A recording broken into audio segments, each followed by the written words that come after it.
C'est le regard libre de Napoléon avec Dimitri Cazalis ce matin, écrivain, historien spécialisé dans la vulgarisation historique et spécialiste de Napoléon et de ce livre aussi qu'il faut rappeler qui est magnifique, Napoléon dans l'intimité d'un règne aux éditions Larousse. Oui, et on en reparlera d'ailleurs longuement tout à l'heure à 9h15. Alors commémorer sans célébrer, c'est ce que va faire le chef de l'État aujourd'hui dans un discours qui est prévu cet après-midi à l'Institut de France. Pourquoi ? Parce que c'est un personnage controversé, notamment il y a toute une polémique actuellement sur l'esclavage, le rétablissement de l'esclavage. Que pensait vraiment Napoléon Dimitri Cazalis de ce sujet brûlant et qu'est-ce qu'il a fait, dit ou commenté ? Quelle en était sa vision ? Voilà, rentrons enfin dans le sujet, mettons les pieds dans le plat, parce qu'aujourd'hui c'est le sujet phare, tout le monde va en parler. Donc ce qu'on peut dire vraiment, et ce que bien peu d'historiens osent dire, c'est que sa décision de rétablir l'esclavage en 1802 ne procédait en aucun cas d'une vision raciste ou esclavagiste. Ça, c'est important. Oui. Il a cédé, en fait, à un lobbying économique extrêmement pressant. Ce lobbying est constitué par les armateurs de Nantes et de Bordeaux, un très puissant groupe de pression. Et d'ailleurs, c'est extraordinaire l'histoire parce que nous possédons les minutes du Conseil d'État ce rétablissement de l'esclavage est passé par la loi du 20 mai 1802. Donc avant, il y a eu un très long débat au Conseil d'État et on s'aperçoit d'une chose absolument étonnante que personne ne sait. Le seul des débatteurs qui était contre le rétablissement de l'esclavage, c'était lui. Oui. C'était Napoléon qui dit plusieurs fois « Je ne pense pas que ce soit une bonne idée. Non, je ne le sens pas. Non, je ne veux pas le faire. » Et finalement, il y a une telle pression économique qu'il va céder.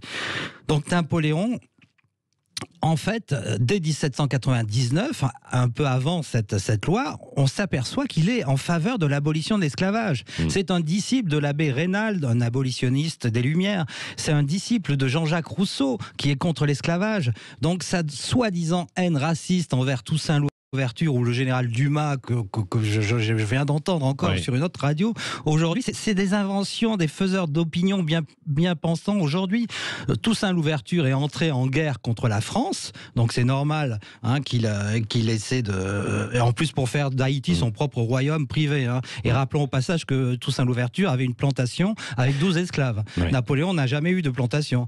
Et quand il a saqué le père d'Alexandre Dumas, le général Dumas, il a démis de ses fonctions parce que soi-disant on dit qu'il était mulâtre, enfin parce qu'il était mulâtre, Napoléon l'aurait démis de ses fonctions. C'est faux, c'est complètement faux. C'est parce qu'il s'est opposé à son commandant en chef en Égypte. On ne désobéit pas aux ordres d'un commandant en chef quand on est général de division. C'est tout.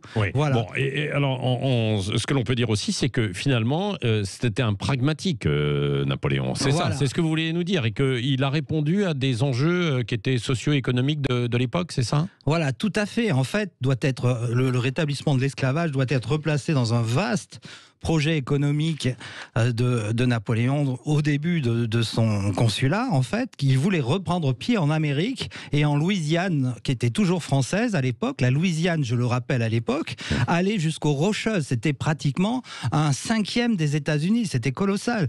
Malheureusement, les Anglais donc ont bloqué toute cette possibilité d'expansion coloniale et ont empêché cette relance de l'économie française par les ports français. Il faut rappeler l'importance du commerce du sucre à l'époque était essentielle.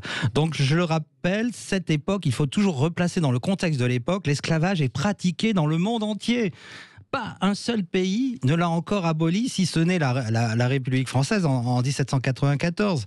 Donc, de l'Afrique aux pays asiatiques, en passant par les États barbaresques, tous les pays asservissent les Noirs, et aussi bien les chrétiens. Rappelons que les États barbaresques, à cette époque, avaient déjà, depuis tout le XVIIIe siècle, avaient esclavagisé plus d'1,5 million de Blancs. Et ça, on n'en parle jamais. Donc, ne jugeons pas l'histoire en oubliant de la replacer dans son contexte. Donc, conforté à la volonté d'émancipation des Noirs des colonies, le premier consul céda une réelle politique qui se révéla désastreuse, bien sûr, parce qu'elle allait en contresens de la Révolution française. Ouais. Hein, ça, c'est une évidence. Ses opinions sur l'esclavage, d'ailleurs, évoluèrent pendant longtemps. En effet, ses déclarations attestent d'une arrière-pensée de supprimer la traite. Et d'ailleurs, il le fit.